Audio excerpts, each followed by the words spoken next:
अस्सलाम वालेकुम। अच्छा जी, मार्केट का वीकली क्लोज 42,857 और बहुत टाइम के बाद, तकरीबन 10 हफ्तों के बाद मार्केट ने 42,800 को दोबारा जो है वो क्रॉस किया और उसके ऊपर एक क्लोजिंग दी है। जबकि लास्ट डे मार्केट ने बहुत ज़ोर लगा के और बाकायदा नज़र आ रहा था कि इस लेवल पे बहुत मार्केट को रेजिस्टेंस मिल रही है और काफ़ी सप्लाई थी, लेकिन मार्केट ने एक कदरे बेहतर वॉल्यूम के साथ जो है बाज़ार पिछले 3-4 दिन से ट्रेड हो भी रहा था और इन लेवल्स को 42,500 से जो 43 तक का मैंने एक लेवल दिया हुआ है, इन लेवल्स पे बाज़ार ने एक अच्छे वॉल्यूम्स के साथ मार्केट ने कम बैक किया है। 42,800 के ऊपर इवेंचुअली एक क्लोज आया, लेकिन एक साइकोलॉजिकल बैरियर 43,000 का भी हमें अभी जहन में रखना है। और एक क्लोज आने का मतलब ऐसे बात है कि हमें ज़्यादा कॉन्फिडेंट नहीं होना चाहिए। जो इंटरेस्टिंग बात है वो ये है कि एक तो डेली पे भी क्लोज आया पहला, और एट द सेम टाइम वो वीकेंड भी था और वीकली क्लोज भी हमको 42,800 के ऊपर मिल गया। डिफरेंट टूल्स होते हैं मार्केट को एनालाइज करने के, और उनमें से जो टूल्स मोस्ट इम्पॉर्टेंट हों उनमें से एक टूल है जिसकी बेसिस पे मैं ये लेवल्स आप लोगों को बता रहा था कि 42,800 के नीचे हम एक लॉन्ग डाउन साइड हमें जो है वो एक्सपेक्ट करनी चाहिए। अब उसमें देखने वाली चीज़ और इम्पॉर्टेंट बात यही थी कि आपकी मार्केट का इंडेक्स और आपकी वैल्यूएशंस, इन दो चीज़ों में बहुत फ़र्क है। फॉर एग्ज़ाम्पल कि आज से कोई साल 2 साल पहले जब मार्केट 42,000 और जो है वो और 43,000 या 42,000 के आसपास थी, तो उस वक्त आपकी मार्केट कैपिटलाइजेशन थी 62 से 65 अरब डॉलर की। और आज जब आप उसी लेवल पे हैं तो आप 30 और 31 और 31.5 अरब डॉलर की मार्केट लिए बैठे हैं। तो वैल्यूएशंस में फ़र्क है, मार्केट में से पैसा निकला और इंडेक्स जो है वो उतना इंडेक्स ने रिफ्लेक्ट नहीं किया उस चीज़ को जितना कि वैल्यूएशंस में रिफ्लेक्शन हमें नज़र आई।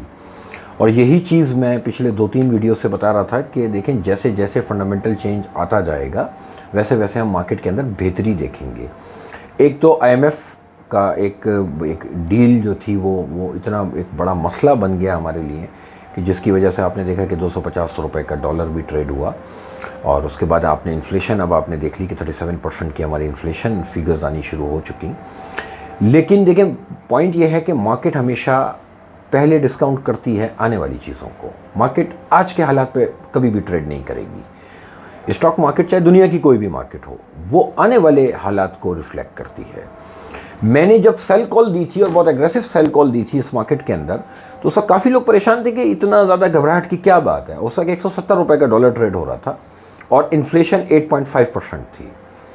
आज की तारीख़ में जब मैं ये दूसरी वीडियो बना रहा हूँ अपनी, तो इस वक्त इन्फ्लेशन आपकी 37% अराउंड है और आपका जो रुपी है वो 245-240 ट्रेड होके अब अराउंड 214-215 के करीब आया। यानी फंडामेंटल्स में वो चेंज आने शुरू हुए, वो एक्सपेक्टेशंस लोगों ने लगानी शुरू की, जब ही आपकी मार्केट ने भी उसको रिफ्लेक्ट किया कि 240-242 पे अगर आपका डॉलर ट्रेड हुआ था तो आज 214 तक उसने रिवर्स लिया है और आने वाले दिनों में मुझे लगता है कि 200 के नीचे भी ये ट्रेड होगा। लेकिन शर्त वही है कि अभी IMF की उम्मीद है।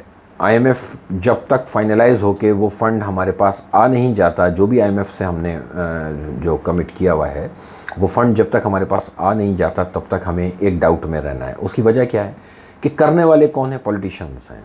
इन पॉलिटिशियंस को कम से कम जो है ना प्रिडिक्ट नहीं किया जा सकता कि ये क्या करेंगे आने वाले दिनों में। क्योंकि देखिए एक बात तो अब कम से कम मुझे क्लियर हो गई, इस मुल्क में कोई भी इदारा हो, कोई भी पॉलिटिशियन हो या कोई भी इदारा हो, वो इस मुल्क से तो लॉयल नहीं है। ये पैट्रियटिज़म का जो राग है ना, ये सिर्फ आवाम के लिए है, ताकि जो है ना वो जैसे कहते हैं कि मालिश कर कर के पिटाई की जाए।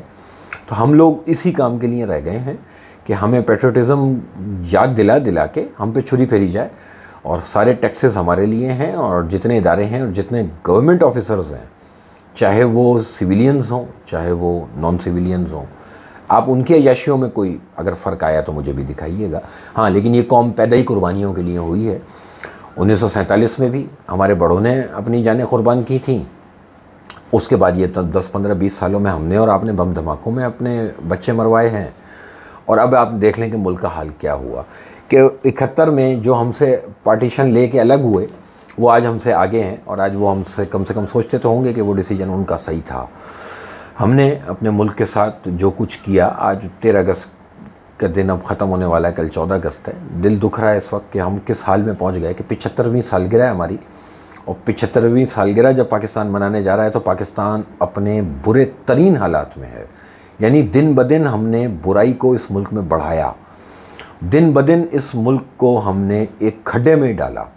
खैर, दिल में बहुत छाले हैं, मैं नहीं करना चाहता, और ये स्टॉक मार्केट का प्लेटफॉर्म है, मैं स्टॉक मार्केट तक ही रहूँगा। मार्केट का क्योंकि देखें, इंडेक्स को देख के मैं काम करता हूँ, इंडेक्स को ही मैं फॉलो करूँगा। इंडेक्स ने एक क्लोजिंग दी है 42,800 के ऊपर, और मुझे ऐसा लगता है कि आने वाले दिनों में अभी हम बाज़ार में और भी पॉजिटिव साइड देखेंगे, और शेयर्स के अंदर हम नया पैसा आता हुआ देखेंगे। मतलब यह है कि बाज़ार के अंदर हम नई वैल्यूएशंस एकदम आती हुई देखेंगे। सेक्टर वाइज बाज़ार में मेरे हिसाब से तेज़ी करनी चाहिए। जिन सेक्टर्स का इंटरेस्ट रेट से डायरेक्ट लेना देना बनता है, उन सेक्टर्स में कोई भी पुल बैक मिलता है तो वो सेलिंग अपॉर्चुनिटी ही होगी। लेकिन जिन सेक्टर्स का इंटरेस्ट रेट से कोई लेना देना नहीं है, उन सेक्टर्स के अंदर अभी फ़िलहाल अपनी पोजीशंस को लेना चाहिए। अच्छा, ऐसा नहीं है कि मैं इस वीडियो के अंदर कोई बाय कॉल दे रहा हूँ और पहली बार दे रहा हूँ। मेरी प्रीवियस आप वीडियोस यूट्यूब की उठा लें, मैं इंडिकेट करता आ रहा हूँ। 40,100 इंडेक्स पे भी मैंने इंडिकेट किया था कि देखें, सेक्टर वाइज पोजीशन लेनी चाहिए, सेक्टर वाइज ही तेज़ी है और सेक्टर वाइज ही मंदी होगी। बाज़ार जब घटेगा, कुछ सेक्टर्स होंगे जो नए लो बनाएंगे, और बाज़ार जब भी एक नया हाई बनाएगा तो वो डिफरेंट सेक्टर्स होंगे जिनके स्क्रिप्ट्स नए हाई बनाएंगे। बहुत क्लियर हैं, 3 4 5 सेक्टर्स तो बहुत क्लियर हैं कि जिनमें अब बड़ा कॉन्फिडेंट होकर मैं एंट्री करूंगा, और उन सेक्टर्स की तरफ बाज़ार देखें। नाम जिगजैग का है। हमारे यहाँ जो एक इन्वेस्टर की मेंटालिटी है, अभी क्रूड ऑयल जो है वो तकरीबन $88 $87 तक नीचे आया, और वहाँ से वो $93-94 जो कल परसों उसने पुल बैक किया, तो उस पे लोग फिर घबराना शुरू हो गए कि ये फिर 100 के ऊपर जा रहा है। और इसी तरह से ही है कि आपकी मार्केट 5 या 7 दफ़ा 42,500 से 43 के इस बैंड में आई, और बाज़ार ने यहाँ से जब रिवर्स लिया तो एक नया लो बना। अभी क्योंकि आपने वीकली क्लोज लिया है 42,800 के ऊपर, इसलिए मुझे थोड़ा सा लगता है कि हम थोड़ा सा कंफर्टेबल हमें होना चाहिए। आने वाली मॉनेटरी पॉलिसी पे मैं अपना व्यू दे चुका कि मुझे लग रहा है कि हम शायद अनचेंज की तरफ जाएं, या अगर हम इंटरेस्ट रेट बढ़ाया भी तो वो वक्ती तौर पे हम 50 बेसिस पॉइंट तक शायद बढ़ाएं। लेकिन मुझे नहीं लगता कि अब इंटरेस्ट रेट बढ़ेगा। उसका रीज़न क्या है कि अब हमारी जो फाइनेंशियल फिगर्स अनाउंस होने जाएंगी आने वाले दिनों में, महीनों में, उनमें अब हम ग्रेजुअली बेहतरी देखेंगे।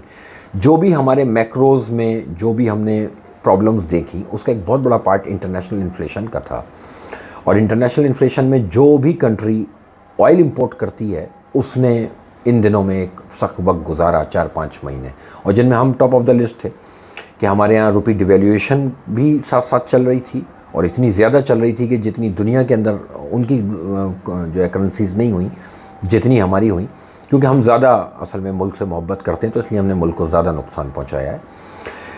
मेरे हिसाब से बाज़ार में कोई भी डिप मिले, माल लेके काम करना चाहिए। अब बाज़ार के अंदर घबराहट वाली चीज़ मुझे नहीं लग रही, क्योंकि मैं जब क्रूड ऑयल को एनालाइज़ कर रहा हूँ बैठ के, तो ये बातें भी पुरानी तो हो चुकी। मैं रिपीट कर दूं कि मैं $114-115 से क्रूड ऑयल में बेरिश हो चुका हूँ, और मैं बता रहा हूँ कि क्रूड ऑयल अब नीचे जा रहा है।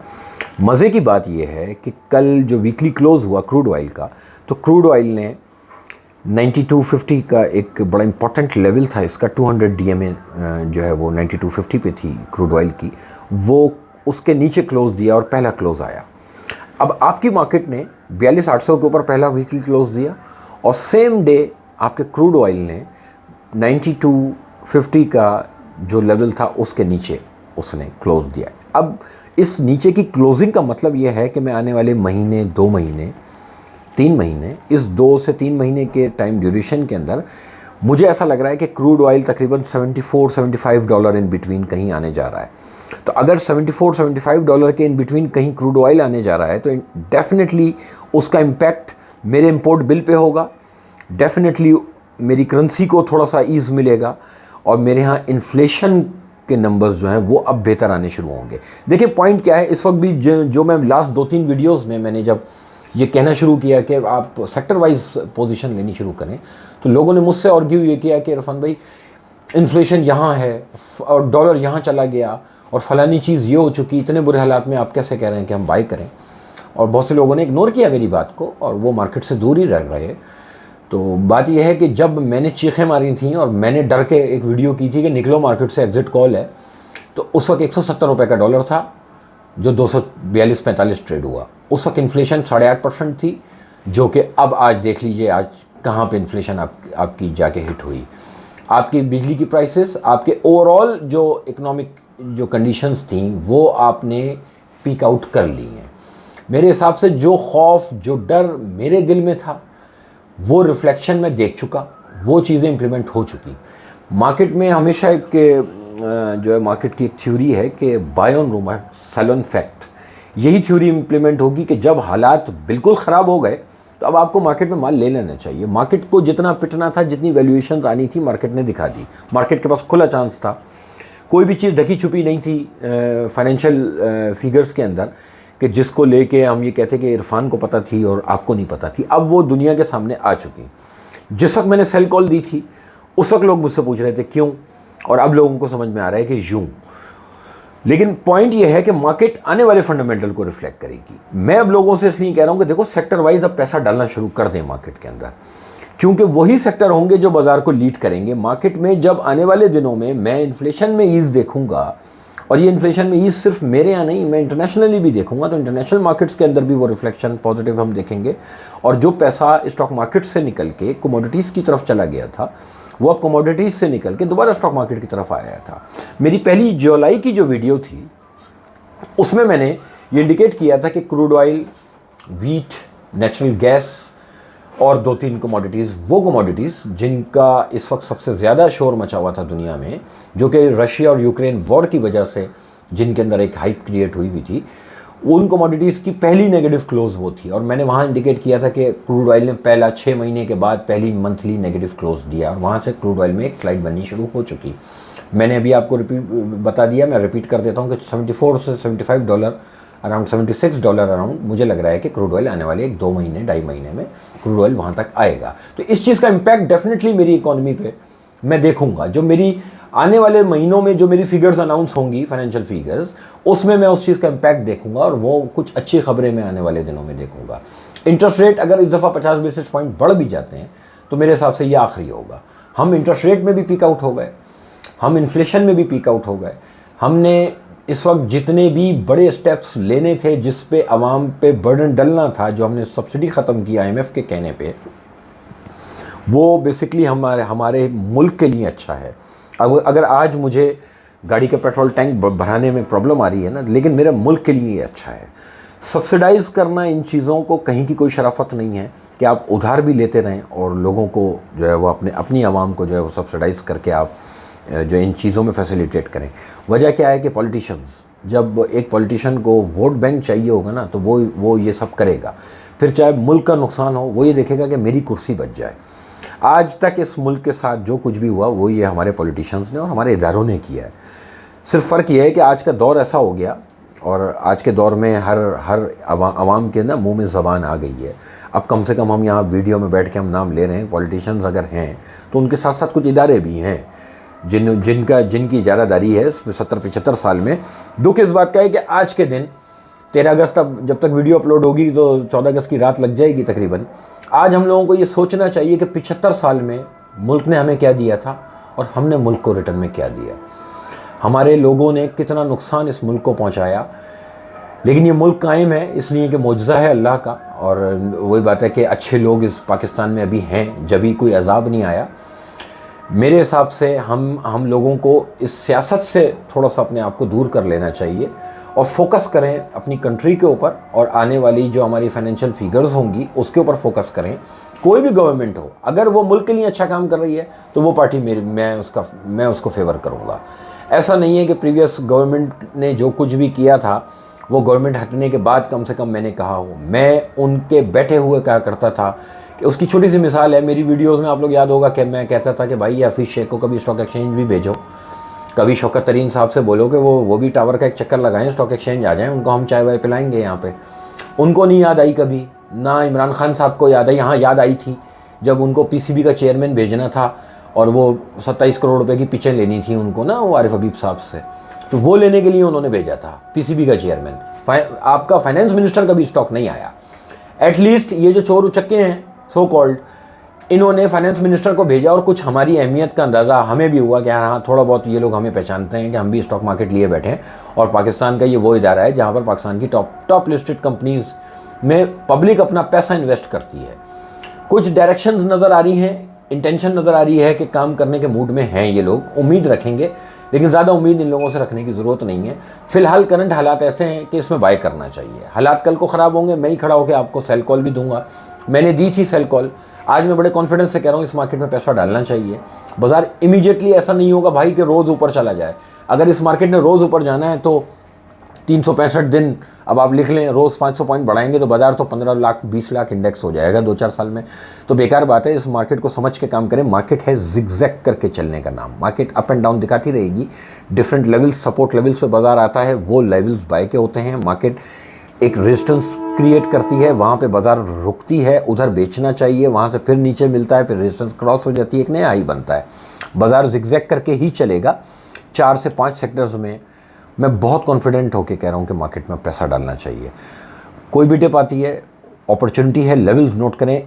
42,500 पहली सपोर्ट है और 41,700 दूसरी सपोर्ट है। बाय ऑन डिप स्ट्रेटजी है। 43,500 एक बहुत क्रूशल लेवल है। 43,500 बाजार 43,500 तक आपको बहुत तंग करेगा। इसलिए बाजार जब 200-400-500 पॉइंट प्लस देख लें तो उस प्लस मार्केट में माल लेने की ज़रूरत नहीं है। कोशिश ये करें रेड मार्केट में माल लें जब बाजार अपने आप को करेक्ट कर रहा हो, तो आप सेफ रहेंगे कि 1 दिन 2 दिन की होल्डिंग 2-3 दिन के बाद वो आपके गेंस देना शुरू करेगी। कोई भी किसी किस्म का भी और कोई चेंज आएगा तो इंशाल्लाह ज़रूर आप लोगों को बताऊंगा। लेवल्स मैंने बता दिए हैं, वो आप लोग नोट करके रखें। मार्केट में पैसे डाल देने चाहिए। आने वाला टाइम मेरे हिसाब से अच्छा है। रिज़ल्ट सीज़न चल रहा है। इस रिज़ल्ट सीज़न में जो सुपर टैक्स जो कंपनीज़ को लगा है उसका इम्पैक्ट आप ज़रूर देखेंगे। जो डिविडेंड पे आउट्स हैं उस पे हम उसका इम्पैक्ट ज़रूर देखेंगे कि वो पे आउट्स बहुत सी कंपनीज इस दफ़ा नहीं दे पाएंगी। लेकिन अगर इस वजह से उन शेयर्स में कोई डिप आता है तो वो माल लेना चाहिए, क्योंकि आगे आने वाले क्वार्टर्स में हम दोबारा से उनकी ग्रोथ देखेंगे। आप लोगों का बहुत शुक्रिया। Thank you.